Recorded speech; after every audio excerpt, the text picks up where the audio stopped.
I used to believe that 10 years of marriage meant something, that the countless moments we'd shared had built a foundation of respect, if not love. How wrong I was. The signs were always there. The subtle dismissals, the jokes at my expense that weren't really jokes, the way her friends looked at me with thinly veiled contempt. But I chose to ignore them, choosing peace over confrontation. The trip was meant to be a weekend getaway with her friends and their partners. A lakeside cabin, barbecues, and hiking trails, nothing extraordinary. When they suggested a day trip to a nearby national park, I agreed despite not feeling well. I should have stayed behind. After hiking for hours, I sat down, exhausted. I need a break, I said, my head pounding from dehydration. You guys go ahead. I'll catch up. They nodded sympathetically.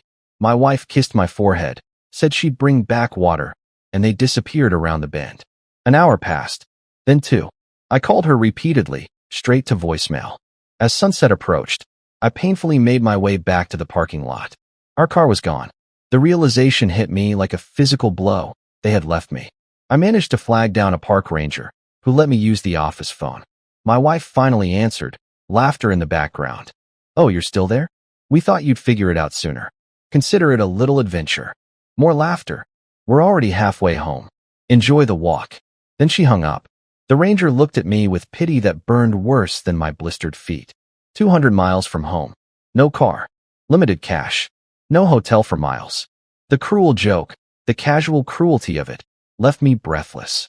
That night, sleeping on a bench in the ranger station, something inside me broke and reformed. The hurt crystallized into clarity. This wasn't a prank gone wrong. This was the culmination of years of disrespect. The final message that I meant nothing. 3 days. That's how long it took me to get home through a combination of bus rides, hitchhiking, and walking. 3 days of ignored calls and mocking text messages from her. Having fun yet? Almost home, or still enjoying nature? Each one a nail in the coffin of our marriage. During those 3 days, something fundamental shifted within me. The desperate desire to understand why they'd done this, why she had done this, faded into irrelevance. The why didn't matter anymore. Only my response did. I reached our neighborhood as the sun rose on the 4th day, dirty, exhausted, and changed. But I didn't go home immediately. First, I needed to visit someone who could help me ensure that when my wife returned from her extended girls' trip, she would find exactly what she deserved. Standing at the curb, looking at the house we'd shared, I made a vow to myself. This would be the last time she would ever have the opportunity to hurt me. Some bonds, once broken, cannot, should not, be repaired. And with that thought firmly in mind, I turned and walked toward the hardware store that had just opened for the day. The hardware store clerk raised an eyebrow at my appearance, but asked no questions when I purchased new locks. My next stop was the bank, where I withdrew half of our joint savings, just enough to rent a hotel room and hire a lawyer. My phone buzzed constantly with messages from her friends, all variations of "Can't you take a joke?" and "Why are you being so dramatic?" I silenced them all. The locksmith arrived within the hour, a quiet man who worked efficiently. "Marriage problems?" he asked, noticing my wedding ring. I nodded, too exhausted for explanations. "Been there," he said, handing me the new keys. "Just remember, changing locks is the easy part." In the hotel shower, I watched 3 days of grime circle the drain. My reflection in the mirror showed sunburned skin and hollow eyes. I barely recognized myself. The man staring back seemed older, harder. Good. I needed that hardness for what came next. My lawyer listened without interruption as I recounted the abandonment. "Emotional cruelty," she noted, typing rapidly. "And potentially criminal. They left you in a dangerous situation." She outlined the divorce process with clinical precision. "Do you have evidence of the abandonment?" "Text messages, call logs." I did. Everything was documented. Meanwhile, my wife was still oblivious. Her social media showed her and her friends at a resort 3 hours away, extended celebration of their hilarious prank. Glasses raised and toasts. Poolside selfies. Not a shred of remorse.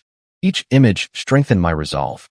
For 3 days, I moved methodically, changing passwords, securing important documents, informing my workplace of my situation. I visited our bank again to open a separate account. The manager's face showed recognition when I explained why. "Unfortunately common," she said quietly. "You're doing the right thing protecting yourself." My phone rang just before midnight on the third day. Her name flashed on the screen. I answered, but said nothing. "Hey," she said, her voice slurred from alcohol. "We're heading home tomorrow. You're not still mad, are you?" When I remained silent, her tone shifted from playful to irritated. "Seriously?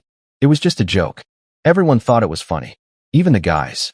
"I'll be waiting," I finally replied, then hung up. Those 3 words contained multitudes, a promise, a warning. I slept soundly for the first time since the abandonment. On the morning of their return, I went home to complete my preparations. The divorce papers waited on the kitchen table, beside photographs of the text messages she'd sent mocking my predicament.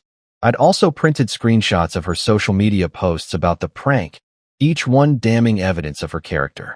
The security camera I'd installed captured her arrival. She was laughing as she approached the door, overnight bag slung over her shoulder. Then confusion as her key failed to work. Irritation as she tried again. Anger as she pounded on the door, shouting my name.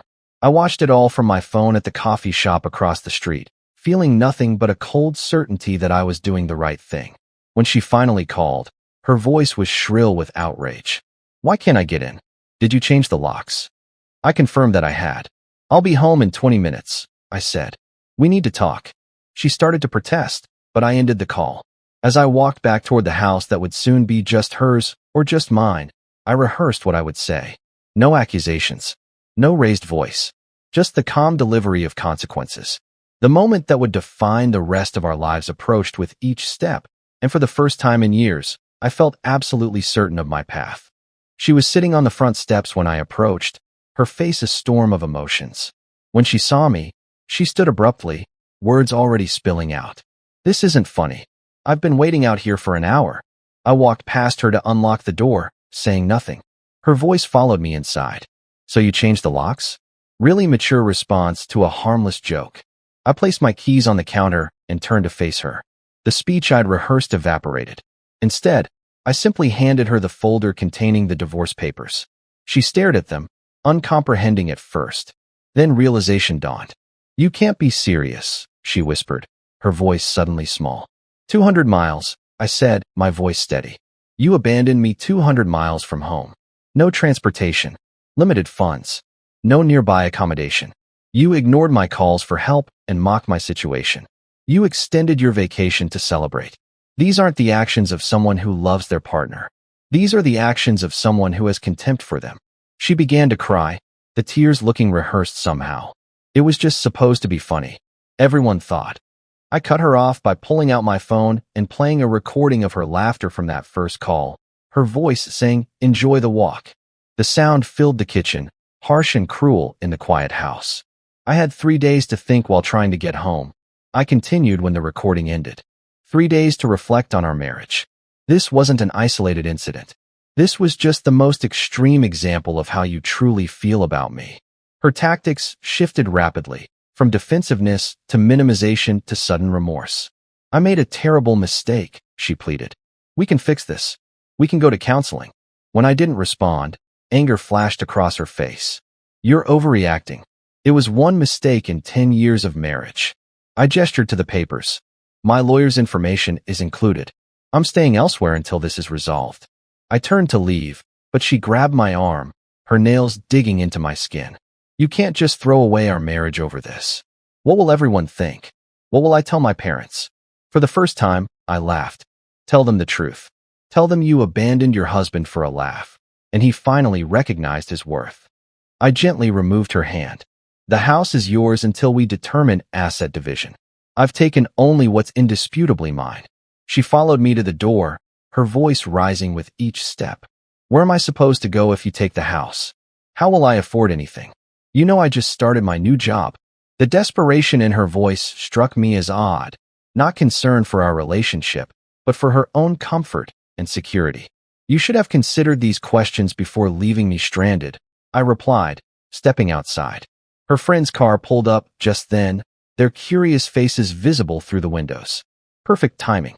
Your support system has arrived. Perhaps they can help you understand the consequences of your actions." As I walked to my car, I heard her burst into theatrical sobs for her approaching friends.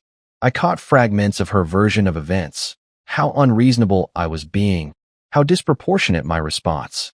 One friend hurried over, attempting to intercept me. "Don't you think you're taking this too far?" she demanded. "It was just a stupid prank that went wrong." I paused, looking her directly in the eyes. "Would you like me to abandon you in a national park and see how stupid it feels?" She stepped back, momentarily speechless.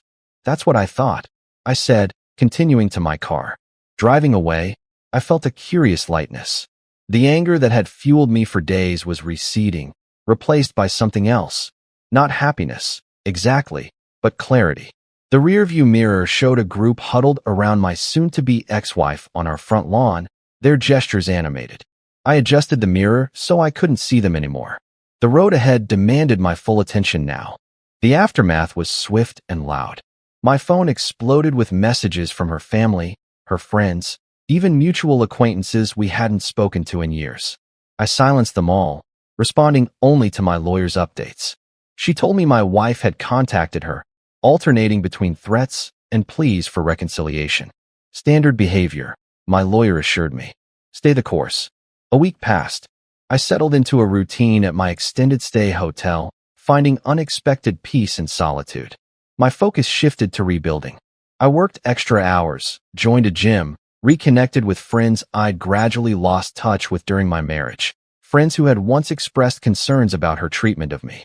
Then came the social media campaign. My wife's carefully crafted posts portrayed her as the victim of an overreacting husband who abandoned her over one misunderstanding. Comments flooded in with sympathetic responses, condemnations of my character. Several contained thinly veiled threats. I documented everything and sent it to my lawyer, who added it to our growing file. "She's outside," texted my coworker one afternoon.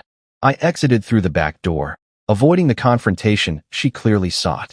That night, she emailed me a lengthy apology that mentioned her suffering 4 times more than my abandonment. "I never meant to hurt you," she wrote, though the evidence suggested otherwise.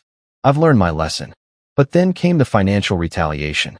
Joint credit card maxed out on frivolous purchases. Attempts to withdraw from our remaining joint accounts, thwarted only by the freezes I'd requested. Each move validated my decision to end the marriage, though a small part of me still grieved for what we might have been. The mediation session was scheduled for exactly 1 month after the abandonment.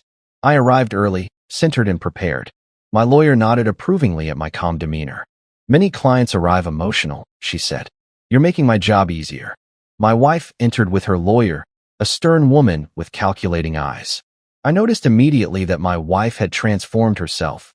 Conservative dress, subdued makeup, hair pulled back. The image of contrition. Our eyes met briefly before she looked down, a practiced display of remorse. The mediator began by establishing ground rules, but my wife's lawyer immediately interrupted. "My client wishes to make a statement before we begin." The mediator hesitated, then nodded. My wife unfolded a paper with trembling hands, another performance. "I made a terrible mistake," she began, voice quavering. "One thoughtless action that I will regret forever. But I believe our 10 years together deserve more than a hasty divorce. I'm asking for another chance to prove my love and commitment." Her lawyer jumped in. "My client has enrolled in therapy to address her behavior.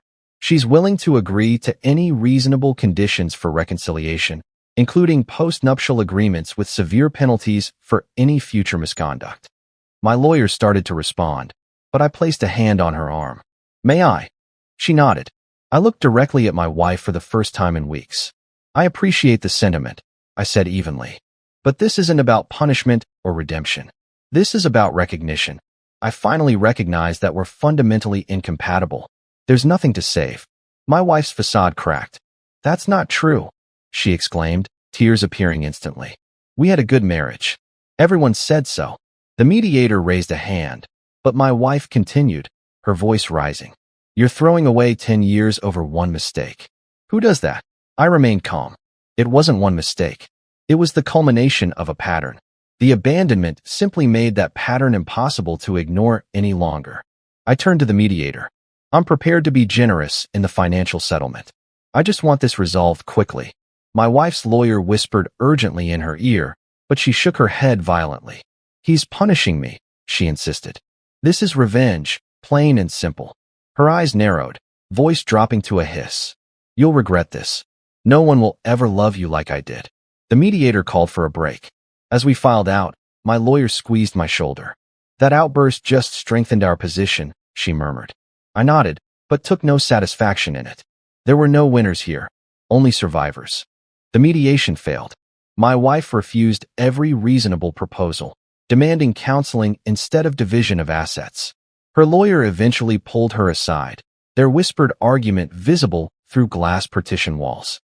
I remained seated, a strange calm washing over me. This too was familiar, her inability to accept reality when it contradicted her desires. We'll proceed to court, my lawyer informed me afterward.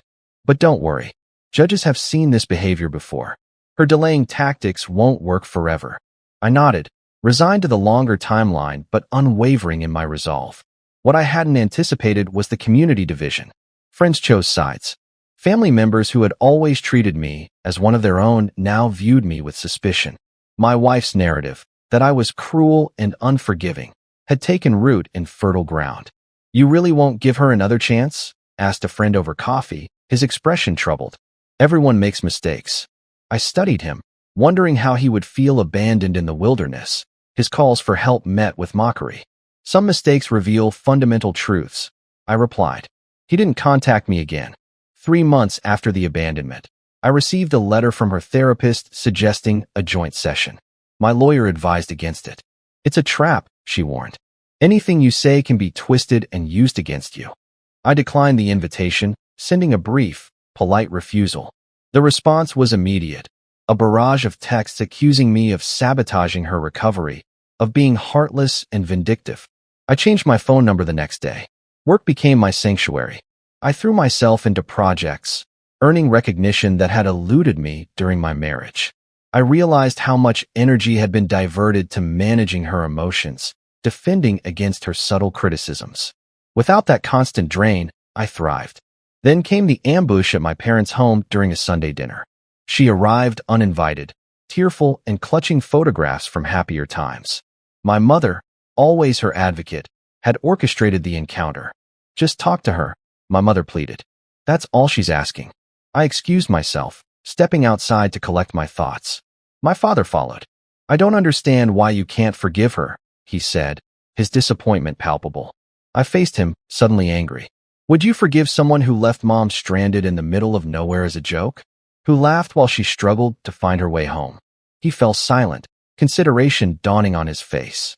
I didn't know it was like that, he finally said. She told us it was a misunderstanding, that you'd fallen behind hiking and they thought you'd catch the next shuttle. There was no shuttle, I replied quietly. Just wilderness and night falling. She knew exactly what she was doing. I showed him the text messages I preserved. His expression hardened as he read them, especially when he reached the ones where she joked about me being finally gone. Wait here, he said, returning to the house. Through the window, I watched him confront her, watched her expression shift from confidence to panic. My mother's hands flew to her mouth in shock. Minutes later, my wife stormed out, slamming the door behind her. She didn't look at me as she passed. That night, my father called to apologize. We should have asked for your side first, he said, voice heavy with regret. I'm sorry. The weight that lifted from my shoulders was immense, validation I hadn't realized I desperately needed. The next court date approached.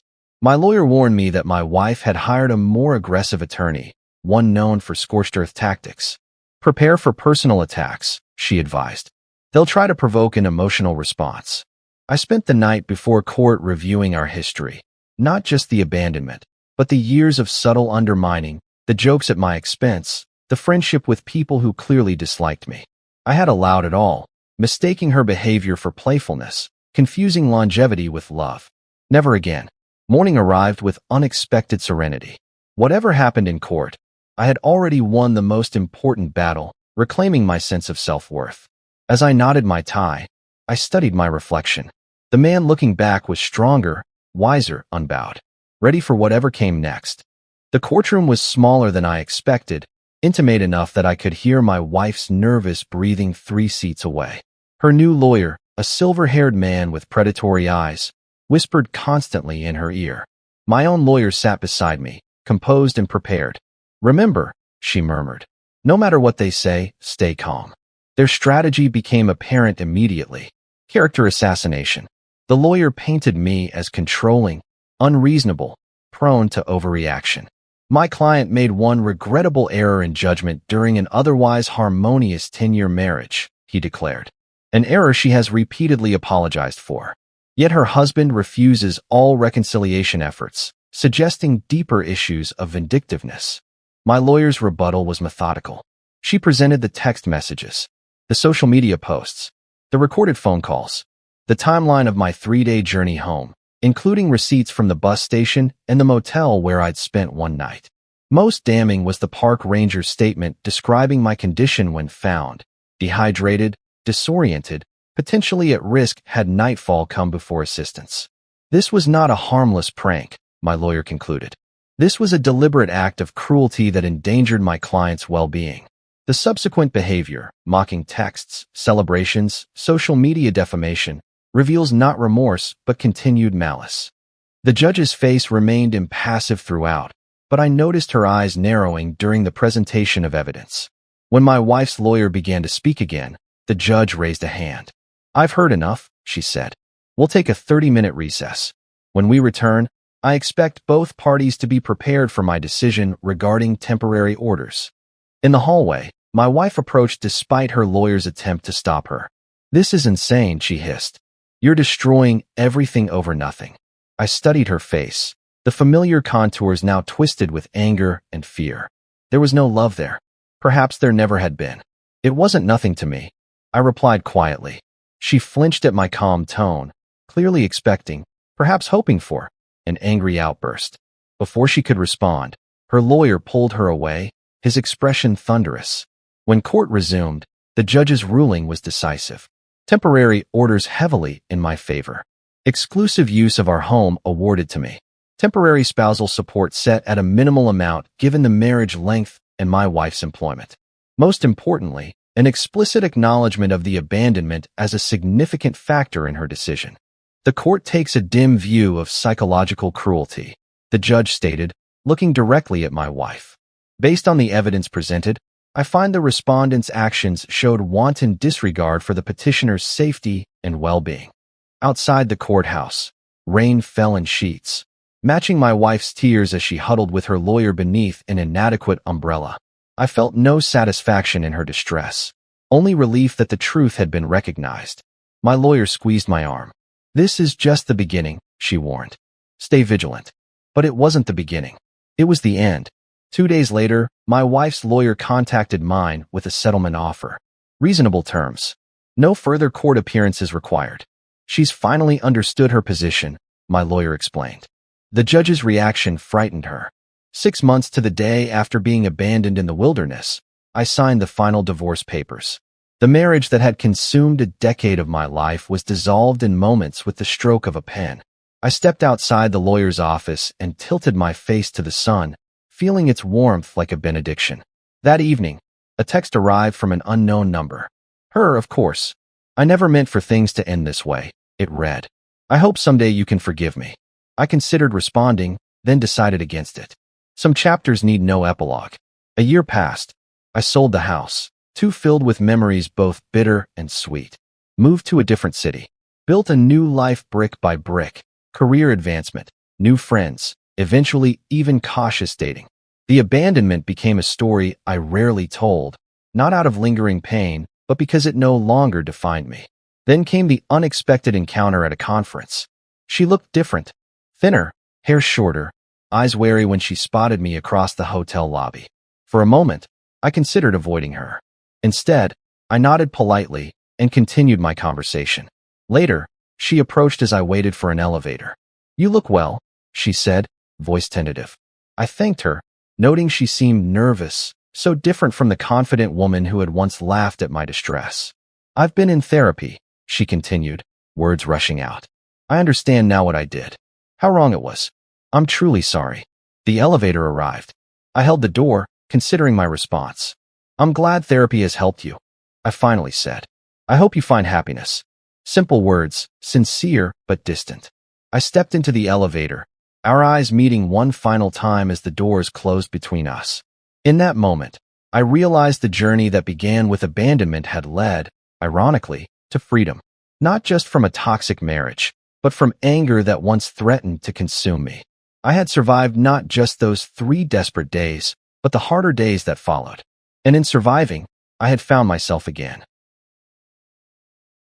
Our story has come to an end. If you've made it this far, how about subscribing to our channel? It helps us immensely. I've selected 2 other videos for you that I'm sure you'll enjoy. Feel free to click on them. I'll be waiting for you in the next story. See you soon.